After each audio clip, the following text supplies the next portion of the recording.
El proyecto Barne es un proyecto desde el ser y para el ser.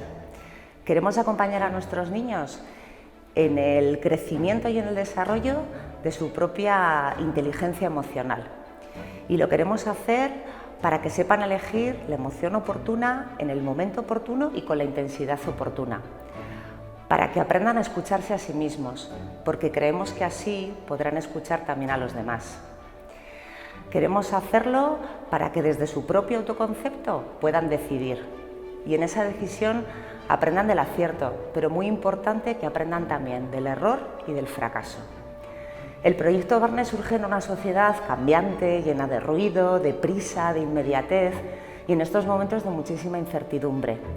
Por eso queremos regalar a nuestros niños y ofrecerles tiempos y espacios para el silencio, para el no hay prisa, para el pararse, para el sentir, para el disfrutar de lo sencillo y de lo cotidiano. Creemos que en esta sociedad cambiante en la que se van a tener que enfrentar va a ser necesario que puedan aprender a desarrollar y a gestionar de una manera adecuada todas sus emociones, que tengan un pozo profundo de ser.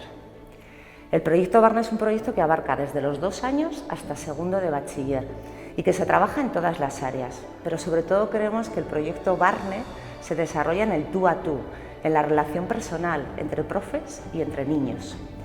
Y además creemos que lo hacemos desde el respeto al niño en su ser, en su vivir y en la creencia profunda en sus potencialidades.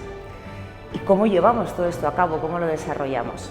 Pues en actividades muy concretas, actividades que trabajan técnicas de mindfulness, que les ayudan a anclarse en el presente, en el ahora, en el silencio. Pero también actividades de desarrollo emocional, de gestión emocional, de autoconcepto, de reflexionar y aprender a tomar decisiones. Pero sobre todo, creemos que trabajamos Barne en lo pequeño y en lo cotidiano, en la relación entre tú y tú, en el yo-yo, en el corazón a corazón. Eso es Barne. Como comunidad educativa estamos en Barne cuando te admiro. Y cuando te admiro, soy capaz de mirarte. Y si te miro de verdad, te amo. Y si te amo, te aprendo. Porque solo lo que se ama se aprende. Y solo se aprende aquello que se ama. Eso y mucho más es Barne.